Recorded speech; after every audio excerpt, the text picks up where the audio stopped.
Bom, o texto que nós lemos, Mateus 28, nos fala sobre esse momento maravilhoso que Jesus teve com seus discípulos depois da ressurreição e está já subindo aos céus, mas antes disso, ele diz aos seus discípulos que todo o poder no céu e na terra ele tinha.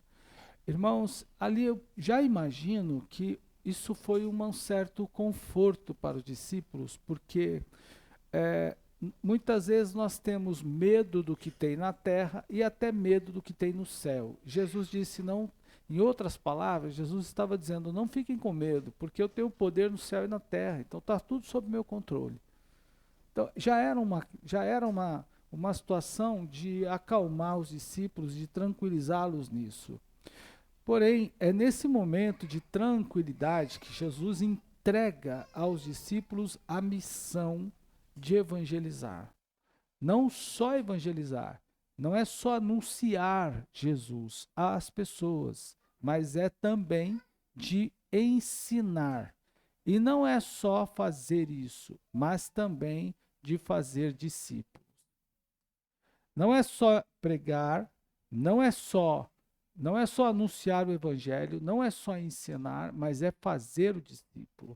É de fato acompanhar para ver se aquela pessoa está seguindo o caminho, se tornou um discípulo. E essa não era uma tarefa fácil. Essa era uma tarefa difícil e foi a última e a maior de todas, se não a tarefa que os discípulos receberam, fazer discípulo. Eles tinham o dever de fazer discípulos. Precisavam fazer discípulos. E é nisso, irmão, que eu quero primeiro pensar com vocês algo. Jesus disse assim: ide, portanto, às nações. Então a igreja tinha que ir, ela não podia ficar parada, a igreja tinha que avançar e tinha que fazer. Já está pressuposto aí trabalho, é necessário trabalhar. Fazer, está implícito que a igreja, os discípulos tinham que empenhar esforços. Eles tinham que se esforçar para isso. Para fazer o trabalho de Jesus, eles tinham que se esforçar.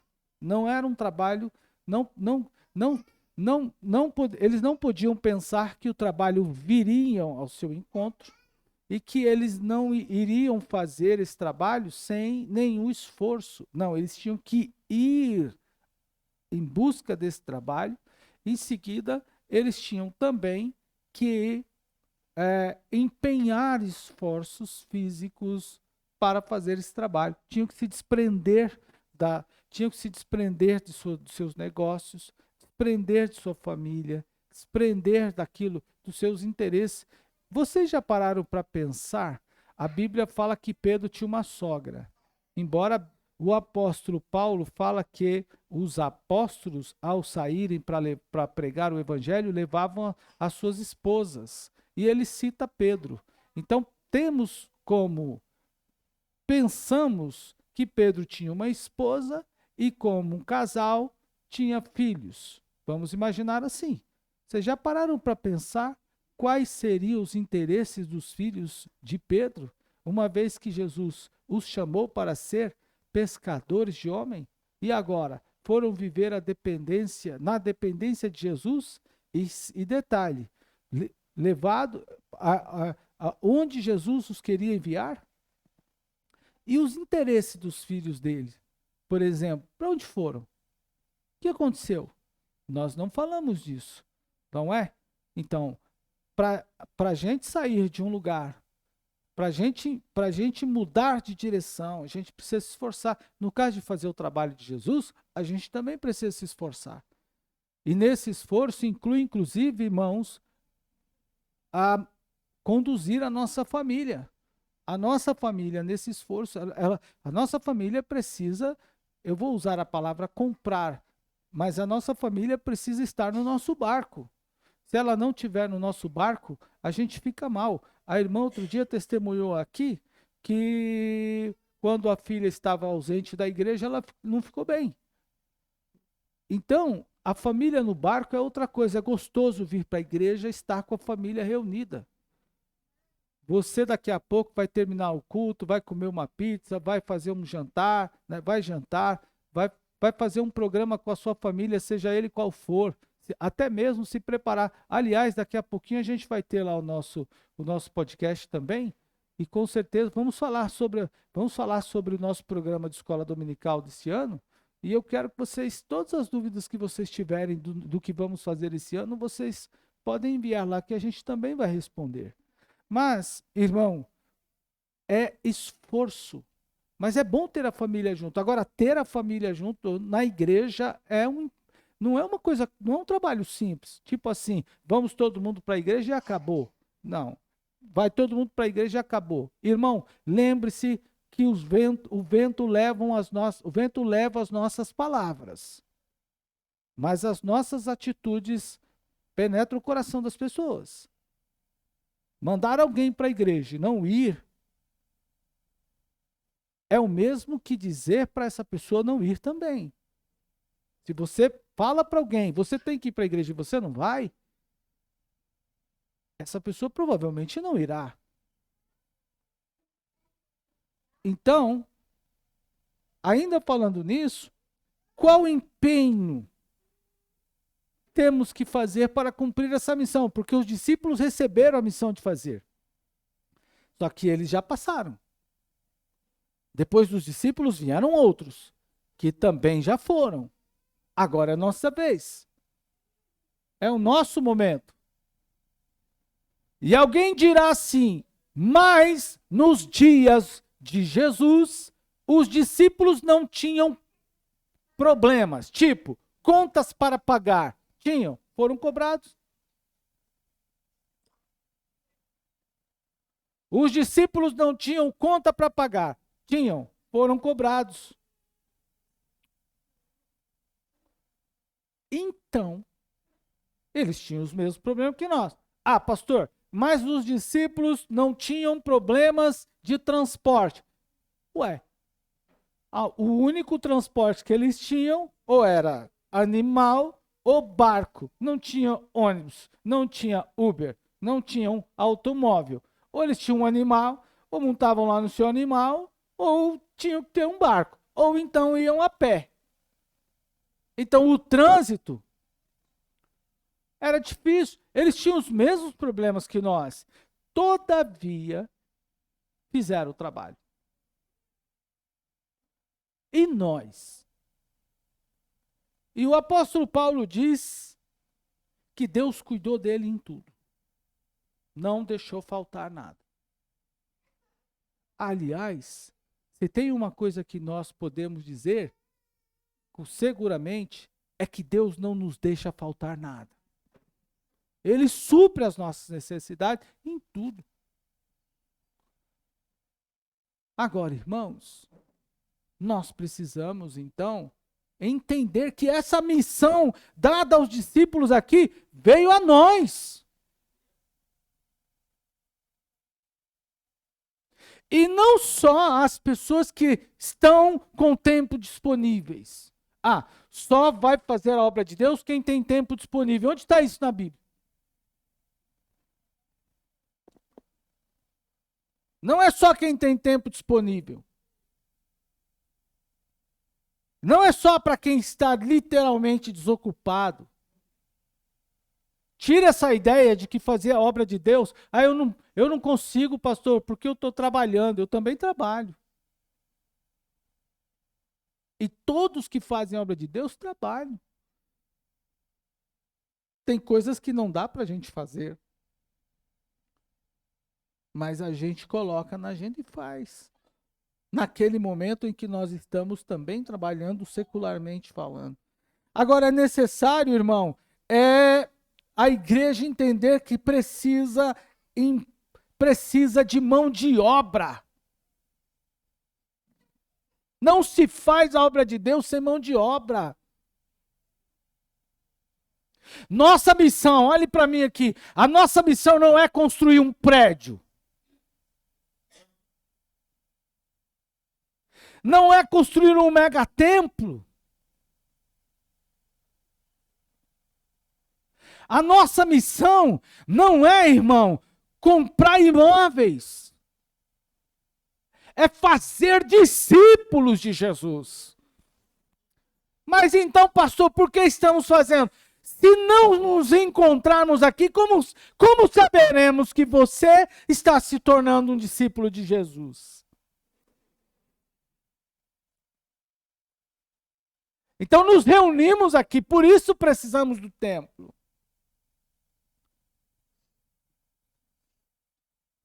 A nossa missão é fazer discípulos. Graças a Deus que nos deu condição de ter este templo. Estamos felizes por isso. Mas você olhe para mim, irmão. Você não precisa só conhecer o endereço da sua igreja, nem os horários de culto. Não é só isso.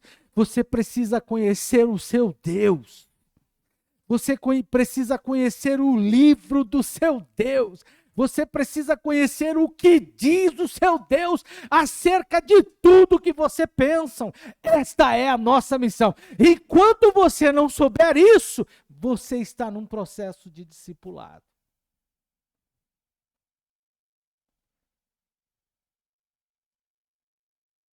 Enquanto você não tem conhecimento disso, nós estamos num processo de discipulado. E todos estamos, uns um pouco mais avante, outros menos, mas todos nós estamos no processo discipulado. Eu preciso também ser discipulado. E quantas vezes Deus usa pessoas para me corrigir também, para me instruir, para ensinar e assim por diante. Mas nós temos uma missão. E eu tenho algumas perguntas. Quem vai fazer um discípulo?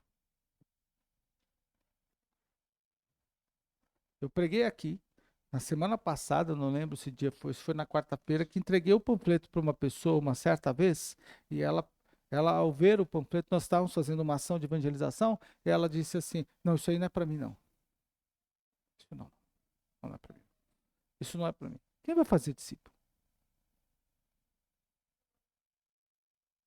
Os pais estão empenhados em discipular os seus filhos. Vocês querem que eles se pareçam com vocês em muitas coisas. Eles saíram de vocês, obviamente, vão crescer na sombra de vocês, mas terão a luz própria.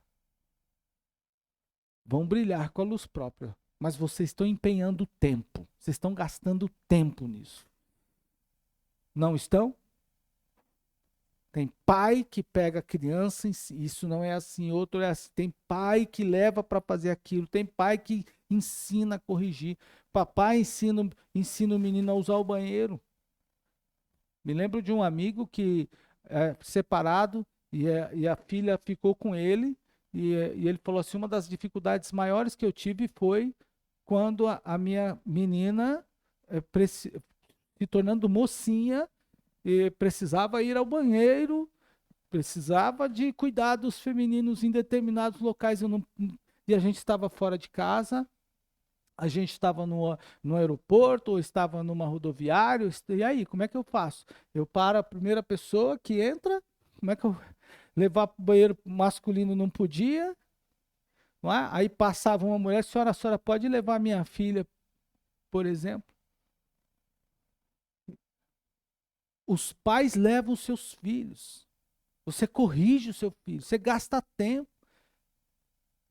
E eles vão se parecendo com você. Hoje mesmo pela manhã, eu perguntei para uma criancinha nossa, tá de vestidinho igual a mamãe, é? Aí ela olhou assim para o vestido dela e olhou para o vestido da mamãe, não é? E fez um gestinho e tal. Você gasta tempo com seu filho. Por que você gasta tempo? Porque você quer discipular. Você conversa, você corrige, você dá punições. Você pune também. A Mancida dá aula para umas crianças que quando o menino faz qualquer peripécia lá com ela, é 30 dias sem o celular. São 30 dias. E o celular fica lá em casa. O celular fica na minha casa. O rapaz os meninos chegam lá com a cara desse tamanho. Só pegam no celular para fazer o trabalho que precisa ser feito da escola.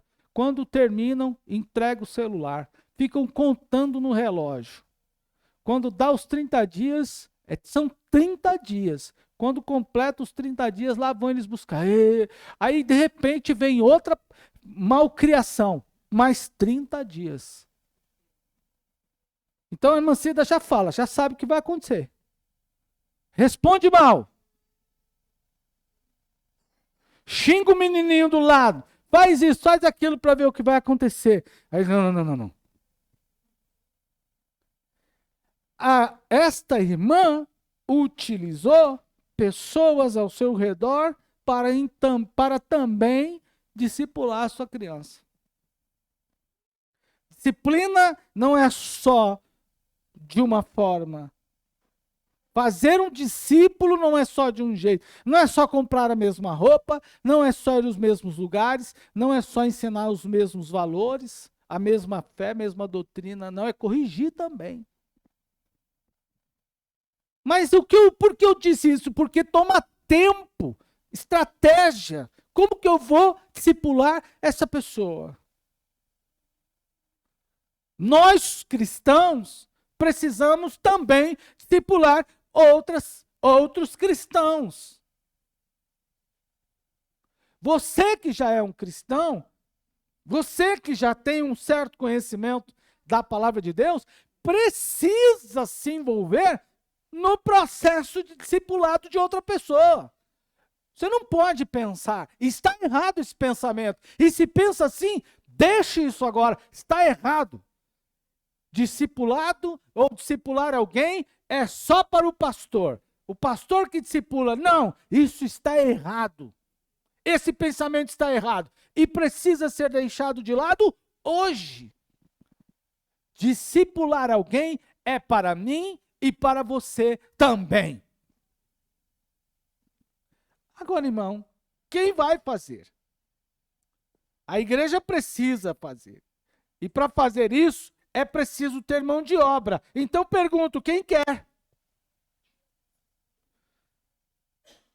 Se é preciso ter mão de obra, quem vem hoje a receber, se candidata hoje a receber da mão do Senhor essa tarefa, eu serei um discipulador.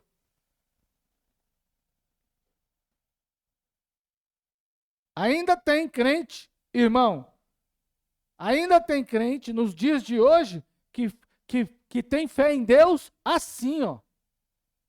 Ele está assim, ó pastor, se Deus quiser. Se Deus quiser. Ou então, ó pastor, se Deus quiser. Vocês lembram da história da figa ou dos dedos cruzados? Eu me lembro de um irmão que a gente estava resolvendo uma questão no ônibus, o ônibus não estava funcionando, a gente estava no evangelismo. Ele, irmão, se Deus quiser, irmão, vai dar certo, irmão. Cruza os dedos aí que vai dar certo.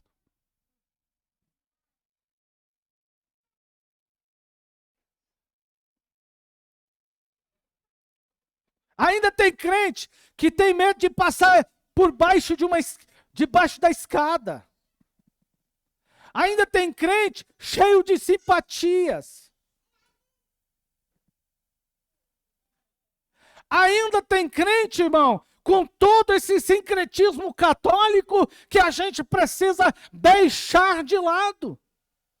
Ai, pastor, sonhei com pano queimado. Ai, pastor, sonhei com isso, sonhei com aquilo outro, sonhei com aquilo outro. Irmão, é bem verdade que Deus fala e revela por meio de sonho, mas crente não vive sob superstição nenhuma. Crente vive pela fé em Cristo Jesus. E Salomão escreveu, conforme a gente projeta no coração, assim nós vamos, assim seremos. Ok, vou adiante. Então, quem vai fazer? Qual o trabalho necessário?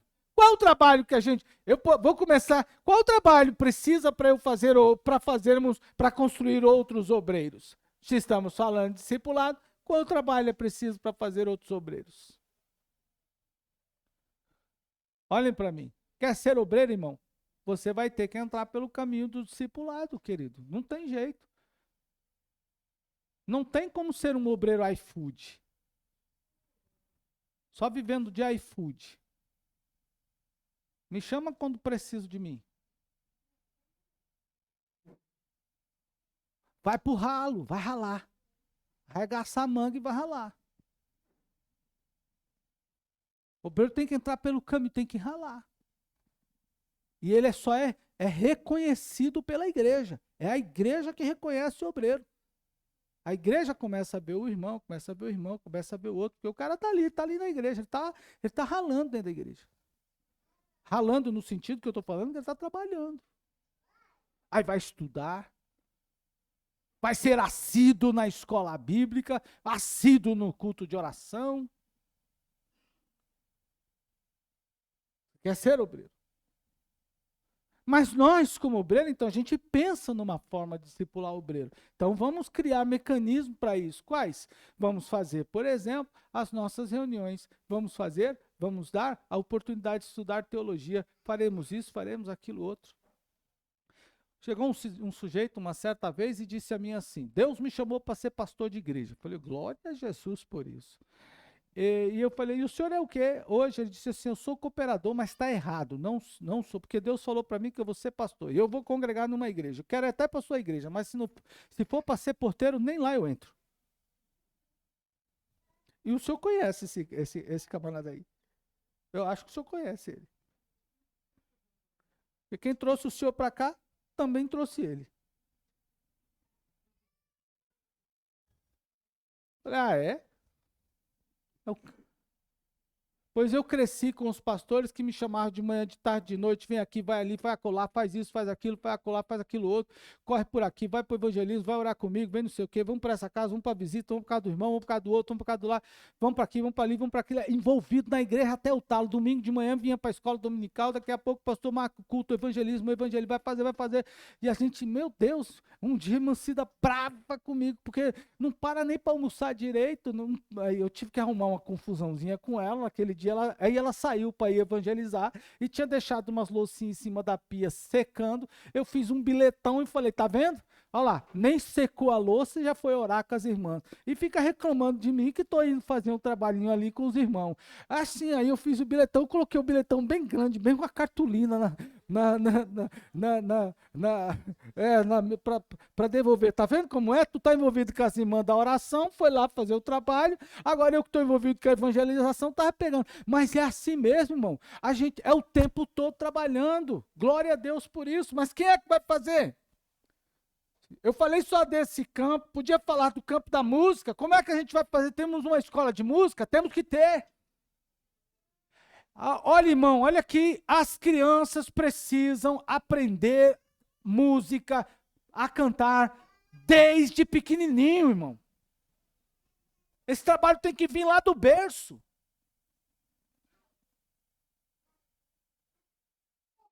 Pega a pessoa, irmão, pega a gente que já tem mais idade e fala, vai estudar canto, vai estudar canto. Ih, pastor, vai estudar canto. Ih, pastor, vai estudar canto. Ih, pastor, ai, não tenho tempo. Ai, não sei o quê. Agora pega as criancinhas, irmão. Vem cantando já, ensaiando. O ensaio das crianças já tem que ser assim, já tem que ir colocando na linha musical. Não dá para regente estar a criança afinada e a mãe desafinada. Ou então a regente desafinada. A criança desafinada, a regente desafinada. Aí embola tudo. Pior. Não, temos que ter uma escola de música. Uma escola de canto. Quer cantar? Você quer cantar, então vai para a escola. Ué, você não quer diploma? Aonde é que você... Se quiser um diploma, eu faço e vendo para você. Mas você não quer um diploma? E olha, irmão, ontem eu comecei 2 cursos essa semana. 2. Um no Senac, ontem, saí cedão. E o Senac Comunicação é lá na Cipião. Só comunicação, especialista em comunicação. Lá na Lapa. Então, estou estudando lá. Comecei ontem pela manhã. 40 pessoas na classe. Homens, cadê vocês? Olhem para mim. Quero olhar bem na carica de vocês. Olhem para mim. 40 pessoas na classe, 36 mulheres.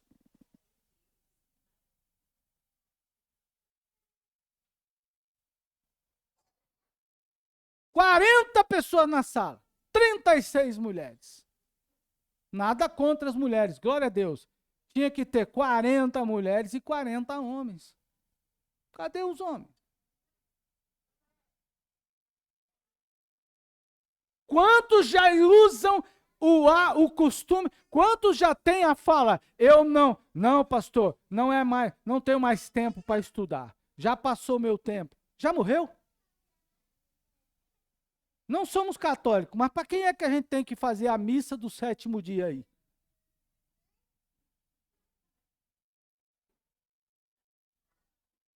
Não somos católicos. Não me esqueço do. Como é o nome daquele vozinho o apelido dele, daquele vozinho que congregava aqui com a gente? 80 e poucos anos. Como é o nome dele? Painho, né? Painho. Subindo aqui com a lata de concreto naquele tempo da construção, e eu fui pegar o concreto na mão dele. Eu fui fazer média, né? Eu me dá aqui o concreto, pegar o concreto na sua mão, ele falou assim: pastor, não me sepulte antes da hora, estou vivo. Você só vai deixar de aprender quando morrer. Pronto. Agora, se não quer aprender, então já morreu. Vamos enterrar. Velório, que hora vai ser?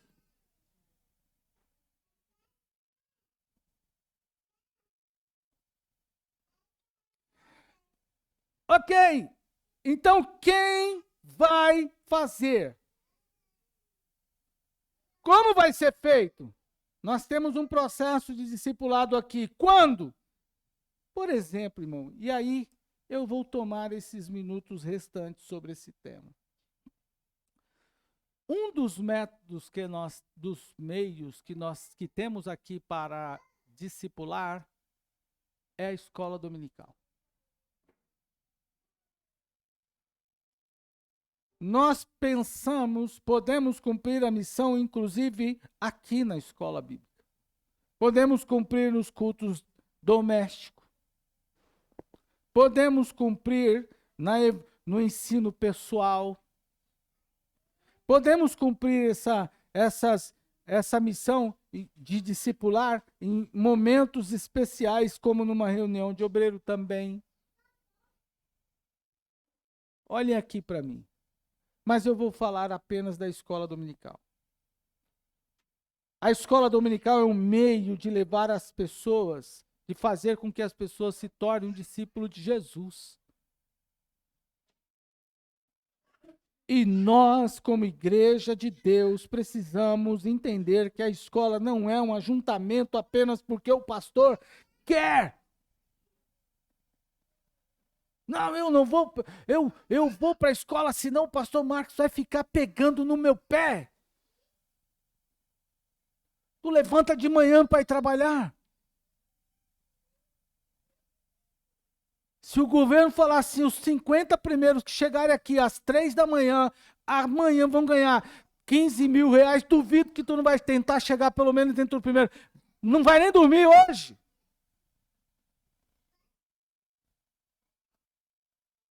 Cantores vêm ao Brasil para fazer um show. Tem gente que fica 40 dias lá na fila.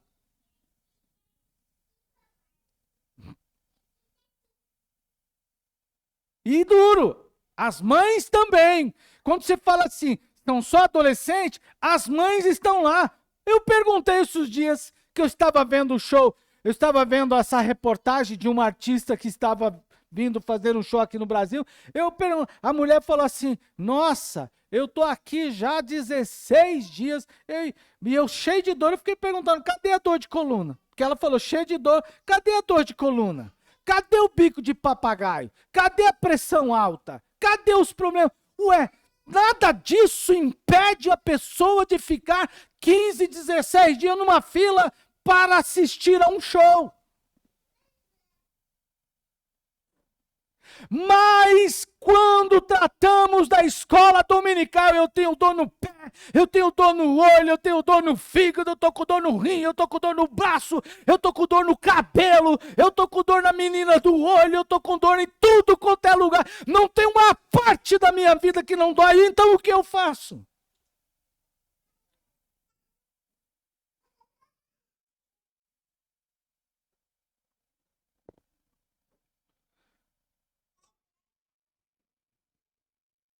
Esta noite, vamos falar de escola bíblica. A escola dominical é o lugar, irmão, onde se forja o caráter cristão. É na escola que você vai aprender. O professor vai, ao estudar a revista, vai ensinar. Pare de mentir, pare de roubar, pare de fazer isso, pare de fazer aquilo. Vem fazer isso, vem fazer aquilo outro, vem fazer aquilo outro. É na escola bíblica. E você pode, inclusive, conversar com o seu professor.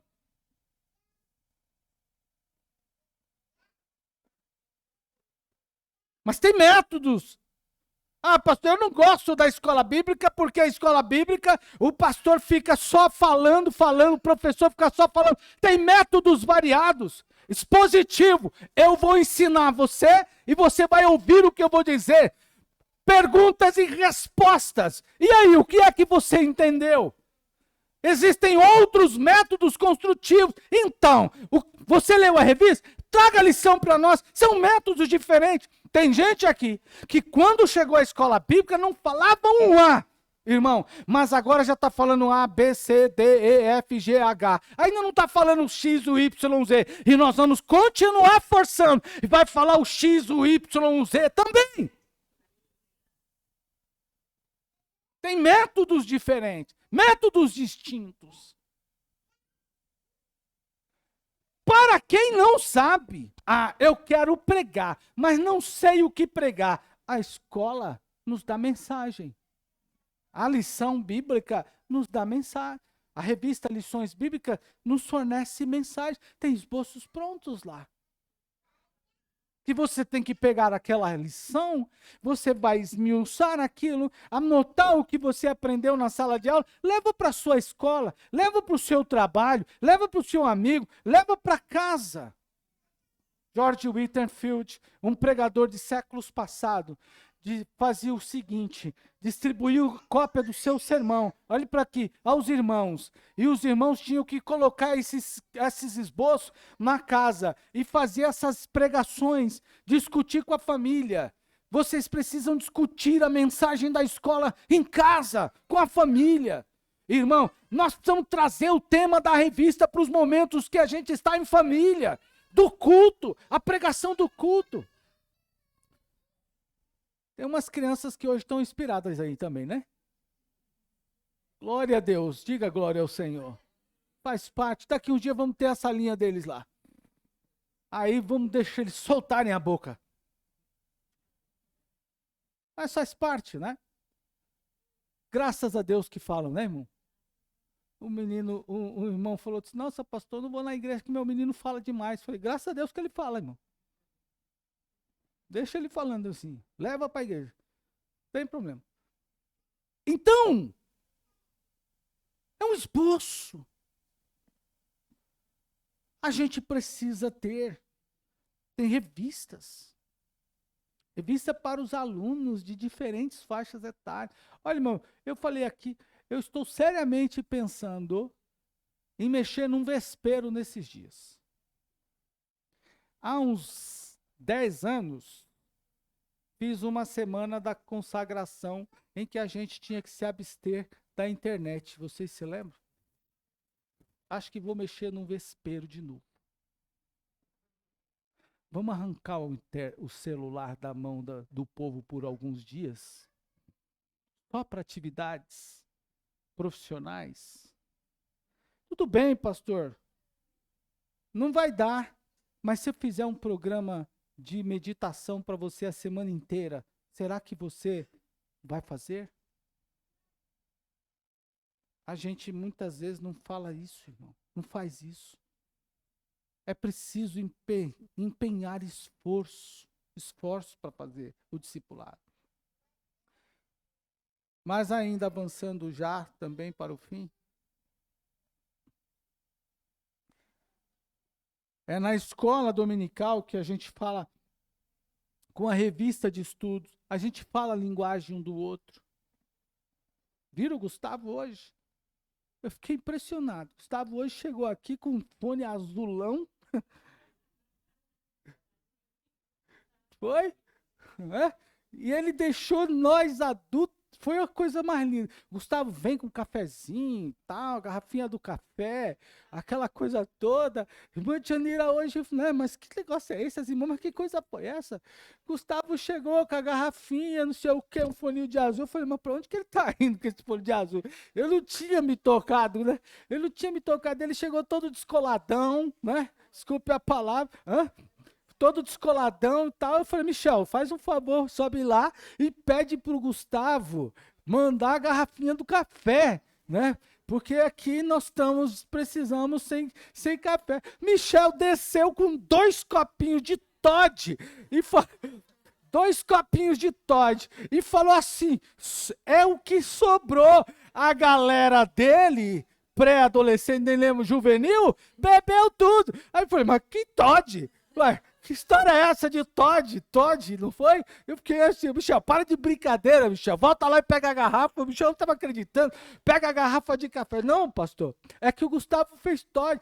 Ah, é mesmo. A turma dele agora é jovem, né? E ele, em vez de trazer café, que os caras não tomam café, ele trouxe Todd. Olha só, bateu um foninho azul todo pomposo, chegou todo descolado, toma Todd, eu não sei como foi a aula. Ô, irmão, a escola muda a linguagem. O sujeito que só fala de política, fulano, não sei do que, daquilo lá. Irmão, agora, depois da escola bíblica na classe dos homens, de adultos, que acabou doutrinando ele um pouco, agora ele mudou a linguagem. Ele provavelmente, pegou a revista, na lição tem método, aí o método diz, ó, faz isso, faz aquilo, ele vai seguindo o caminho. A lição fala a linguagem do aluno. Você não está entendendo nada porque está fugindo da escola. Precisa vir, vem para a escola, vamos falar a mesma língua? Amém, irmão? Mas é assim que tem que ser. Por fim. Então, irmão, temos um ano ativo na escola bíblica. Temos aula de música, temos classe para todas as faixas etárias e hoje começamos a nossa escola com muita força. E eu quero saber esta noite, irmão, onde estão as pessoas que não são alunos da escola bíblica e não estão matriculados na escola bíblica? Hoje, você precisa se matricular na escola dominical. E eu vou fazer o convite agora. Quem hoje não está matriculado na nossa escola dominical, mas hoje vai se matricular. É hoje. E como eu comecei a pregação e dei bastante ênfase nisso, fazer um discípulo e se tornar um discípulo de Jesus é muita força, é empenho, é muito empenho. Não é só você que vem aqui com vontade de não ter vindo ou de não vir. Não é só você que vem. Não é só você vencido pelo sono. Meu relógio começou a despertar hoje para a escola dominical 5h30.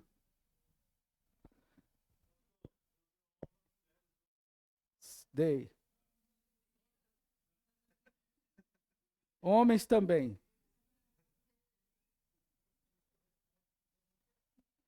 Ele perguntou. Dei aula para as mulheres e para os homens. Adultos. Olha aqui. Quem vai se matricular hoje?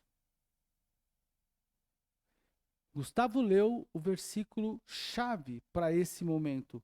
Você quer vir após mim? Tome a tua cruz, negue-se a si mesmo e siga-me. Quer vir após mim? Renuncie. Renuncie o sono. Pastor, eu não consigo, eu não sei ler. Olha aqui para mim, eu não sei ler. Tu vai aprender. Porque a escola vai te provocar. Pastor, eu não entendo o que eu leio. Você vai entender, porque a escola vai te provocar.